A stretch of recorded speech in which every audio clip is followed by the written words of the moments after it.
The Isaiah Factor Uncensored starts right now. Good evening and welcome to The Factor Uncensored. We start with Melissa Lucio, the Texas mother on death row right now with less than 5 days until she is scheduled to be executed. Calls for clemency and exoneration are growing. She was convicted of her 2-year-old daughter's death back in 2007. Now, evidence has suggested she was forced into confessing to that death, and that new evidence could clear her. The decision now lies with the Board of Pardon and Paroles, a district attorney in the Rio Grande Valley who signed off on her execution, and the governor of Texas. Tonight on The Factor, I speak exclusively one-on-one to Lucio's son, John. We start with his recent prison visit to his mother, which could have been the last time he saw her alive ever. So our visit yesterday was not like any ordinary visit. Usually when my wife and I go there to visit my mother, or I take my brother or my sister, usually I go there before we enter the visit. I always let my brother and sister know, and my wife, let's not go in there, let's not cry. Let's not show her any fear, no sorrow. Let's not show her, that we're scared. We're gonna show her that we're okay. Yesterday when we entered the visit, and we've been doing that for about a good year already, like going to the visit like that, doing no crying. We go in there, we go laugh and make her laugh, get her the snacks, and we allow her to see us as the children she remembers us 15 years ago, and so we act like kids, to make her feel better. And I mean, the mother, she remembers us as before she was incarcerated. She was 37 years of age, and we were I was 17. I had just turned 17. My brother was like 6, 7. So it was, so yesterday when we went to the visit, I couldn't hold it in no more. I mean, we're days away from execution. It was hard to keep it in. And it was, I felt like I had just been lying to her with my actions, not letting it out, and yesterday was just, I had to let it all out. We had to let it all out. And I told her, Mom, I'm scared, yes, I am scared. Mm-hmm. Yes, I am. No, I'm not okay. I've been telling you I'm okay. I'm not scared, and we're fine and everything. But in reality, mother, this is reality. Execution day is April 27th. I'm scared. Of course we're scared. So she's crying with us, and she's trying her best. My mom's a strong woman, but it was hard for us to hold it in. We could no longer hold it in. Anxiety was just has been a big factor. And depression, stress. It's just been really bad. And I had to let my mom know what it really is, so we cry together, and she's just telling me the strongest things, like just watching her being so strong, and she's a very inspirational woman, mm-hmm. to us, and her strength, I believe, comes from God, and it rubs off on us, it rubs off, and it's contagious, and so whenever she was talking to us, and she was crying and telling us, Mijo, you need to be faithful. You need to be strong. Mijo, if I'm at peace, you need to be at peace. She told me I'm the one that's on death row. So if I'm at comfort and I'm at peace with this situation, you need to be at peace too, son. Is that a peace that you could ever find if no one intervenes? I can't even tell you right now that I'm still at peace. At that moment, yes, I felt the peace because she's there telling me and giving me all these edifying, encouraging words, but as soon as we left again, it's just like it comes back. You know what I'm saying? It comes back, and I don't know. I hope and pray that the peace is found, and that we are allowed to hold on to that peace, and not let go of it. Now, the district attorney there said that he would intervene. Do you have much hope in him doing that? I want to give him the benefit of the doubt, and I want to say, yes, I do have hope and faith in him, and he's a man of God as well. And he gave his word. He gave his word at the committee there in Austin, Texas, when we were all present with the Republicans and all the representatives. And he gave his word that if the court of criminal appeals don't stop the execution date, that he would. If defendant Lucio does not get a stay by a certain day before March 27th, then I will do what I have to do and stop it. I'm owning it. So, I believe he will. I believe he'll put his foot down to it. And I pray that he does. What has it been like, John, for the last 15 years not having your mother there and starting out so young? For the past 15 years, it hasn't been the same. It hasn't been the same. I mean, the holidays were always parties. You know what I'm saying? I mean, my mother's family alone we're 14 deep. You know, I mean, 12. We're 12 deep before my twin brothers. My mother had them while she was incarcerated, and the holidays have not been the same. I mean, just birthdays have not been the same. Christmas, I mean, nothing has been the same. My mother was the party, you know what I'm saying? My mother was the one all the family looked up to, you know, she was the leader of the family, and it hasn't been the same. There has been a big division in the family. Brothers and sisters are here and there and everywhere. My aunts and uncles, they're not in the picture. I mean, it's just very sad. It's a very sad situation. Right now, it's just kind of like if I'm all alone on this fight with my wife and a couple of siblings of mine, you know, and it shouldn't be that way. I mean, we should be here to fight my mother for my mother, and I mean, but I'm that's one thing I don't stress about, you know. I mean, I feel like I'm good. We're strong. I mean, I'm a 32-year-old man now. I'm not the kid that was before she got incarcerated, and I mean, we're gonna keep fighting this fight for my mother. But as per 15 years ago, I mean, it was very stressful. This year has been an impact. This year has been very, very, very stressing. It hasn't been like the other the whole 15 years. This year alone, just beginning of January, receiving the execution date, January 16th to be exact, it's been an impact. It's like put a big brick wall in front of me, and it had me. I had to stop doing everything I like to do what I need to do for my mother, and that's where we're at today. Now, John is one of 14 children. Our exclusive conversation continues after the break when I ask what happened to the other kids. When your mother first went to prison, what happened to the children? Were you guys separated? What happened? Siblings got separated. Brothers and sisters went to foster home. And welcome back to The Factor Uncensored. Melissa Lucio is on death row with less than 5 days until she is set to be executed for her daughter Mariah's death back in 2007. Now her son John is speaking exclusively with me tonight. Let's pick up the conversation with his 11 brothers and sisters and what happened to them once their mother, who was pregnant at the time with twins, went to prison. When my mother went to prison, I was already 17 years of age. I had just turned to 17 years old a couple of months before that, prior to that. So siblings got separated.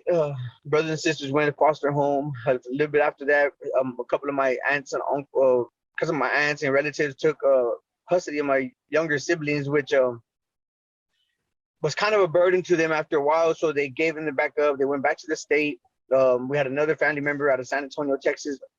She opened her house and opened her arms to 6 of my siblings, which I was really, I considered that a blessing, because if they had not been with family, they would have been lost in the state. Probably we would have never even been in touch. We would have never, you know, my brothers and I probably wouldn't even be knowing each other today. And that would have been a very, very sad situation. Now, at 17, did you go off on your own, or did you go with a family member too? I lived with my girlfriend, and today she's my wife. I mean, we've been married, we've been together over 16 years now. So, she's there in the fight with me, and we've been fighting hard, you know. And she's been actually, I had a couple of siblings of mine stay with me, which are 2 younger sisters of mine, Alexandra Marie Lucio and Selena and Lucio. Flores now by marriage, and they lived with us for a good little while, which was not a problem because they were just a year, 2 years younger than I. So I mean, they were not babies to where we had to, you know, do extra duties of that. They took care of themselves, went to school and everything. So that was not too much of a big issue for us. And we had 4 of our own, and then we had 4 of my I had 3 brother-in-laws and sister-in-law that we actually had custody. My wife had custody of, you know, and we had a full house. I was 17 years of age, caring for 10 children. You know, that was. Oh my God! Yes, sir. My wife as well. You know, we're my wife as well. I mean, like I said, we're in this together. So it was rough. It was rough. I knew how to put my foot down, because if I had not done it, I mean, my siblings would have been lost. I told my wife, babe, you gotta get your brothers and sister out that foster home too. You know, I mean, it's sad that I have my brothers and sisters in the foster home. You got your brothers and sisters. We got to be the bigger people, the bigger parents, you know, and be the parents to them. I mean, if it's not the children's fault that they're in the situations they're in. So I mean, we had my sisters, and we, they grew up and they moved on and everything. They're doing good. They have their own life now, and I just pray that they keep on going forward as well. And you're in touch with all 13 other brothers and sisters. Yes, sir. Most recently, I got my my little twin brothers. I have never even met them in person. I got a bunch of pictures of them, but his foster mother actually reached out to us, and I found that very amazing because she was asking me, like, would you like to talk to your brothers and let them know like what's going on? I was like, no, like, I mean, at this moment, no. My mom's on execution. That's the last thing they need to know. Like, these kids are like walking a straight path. They don't know nothing what's going on. But my mother, they'll be turning 15 years old this year, on October 7th. And I told them, no, we don't need to let them know, because if everything goes well, I'll come into the picture and let them know, whatever the situation is. But I mean, I don't want to interfere in their life and interfere in their walk. You know what I'm saying? Because they're like straight A kids, and I mean, they're really, really good children. Good boys, and they're two brothers.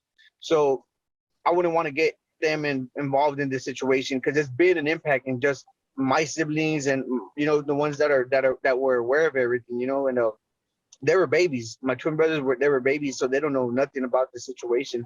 So I mean, I look forward to getting with them. I just don't want to go and tell them, oh, I'm your brother. They're gonna like be, well, how am I your brother? This is my foster, this is my mother and my father. So I mean, this is gonna be confusing to them. So I wouldn't. I'm gonna do everything at the right time. I'll let everything fall into place.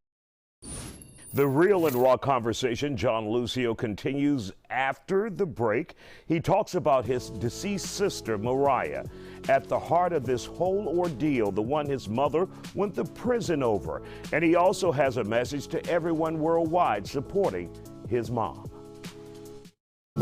And welcome back to The Factor Uncensored. John Lucio, Melissa Lucio's son, the woman on death row here in Texas, soon to be executed, is on The Factor tonight. We wrap up our exclusive one-on-one conversation, starting with his sister Mariah, just 2 years old at the time of her death, and the reason why Melissa Lucio was given a death sentence.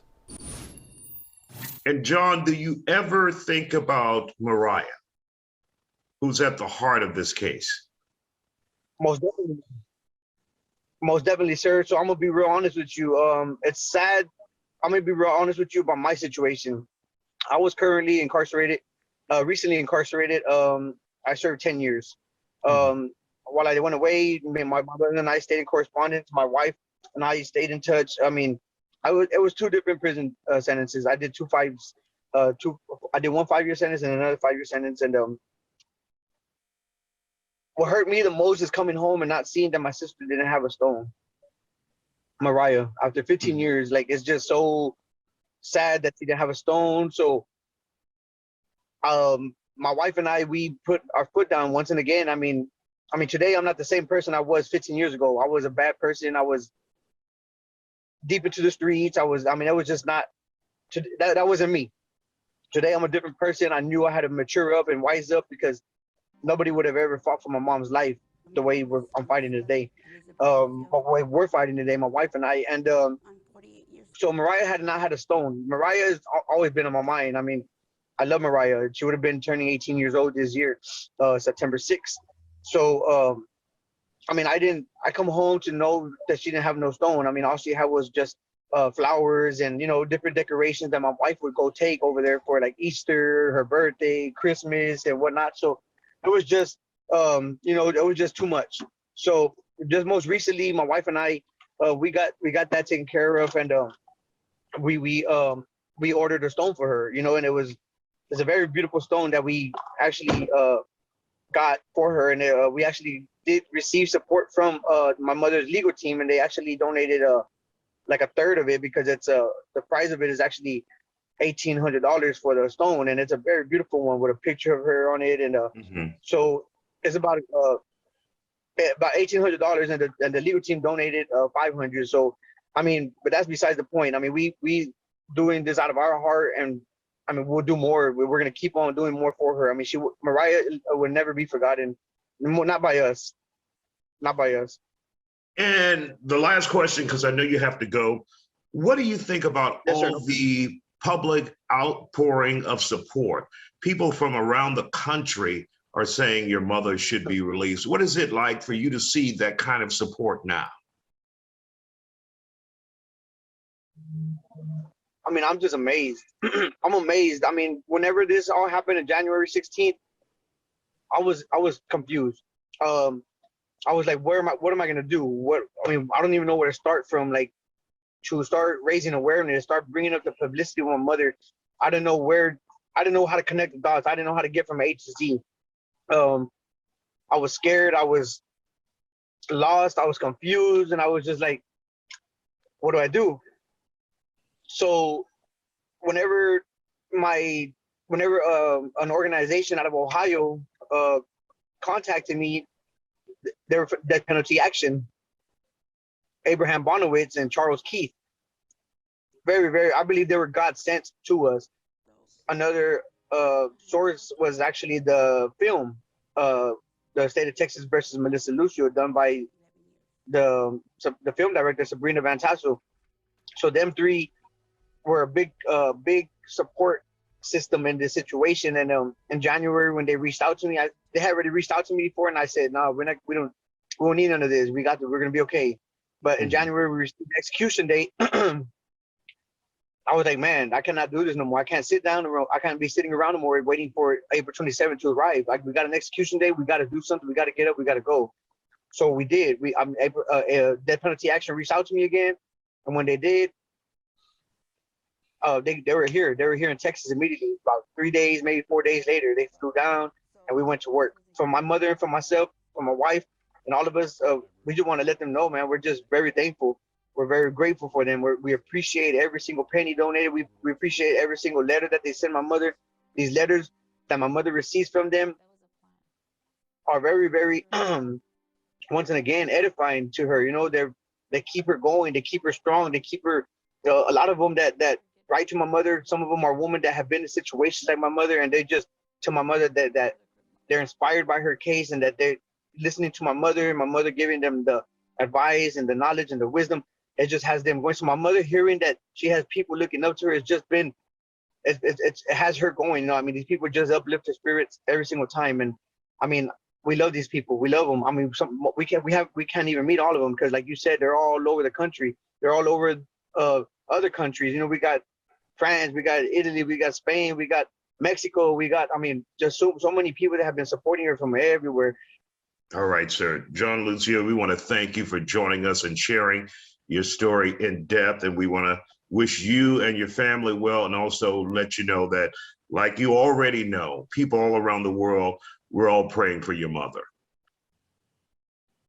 Thank you so much, sir. We appreciate you so much. I mean, I believe there's going to be a good outcome. I have, even though it's like they say, faith the size of the mustard seed, and that's what we possess. You know, right now the faith has gotten, I'm gonna be honest, it's decreased a lot, but we still have that faith that something good is gonna happen, and all we need is that little seed of faith, and we have it. I mean, we believe we're gonna throw this mountain into the ocean, like it says. So you got to take your hat off to him. He was 17 when he stepped in and became the father of his 13 brothers and sisters. Just incredible. The Texas Board of Parole and Pardon is scheduled to hear Lucio's case on Monday. The governor has said that he will make a decision when and if he receives a report from them. He has the power to grant Lucio clemency or delay her execution for up to 30 days.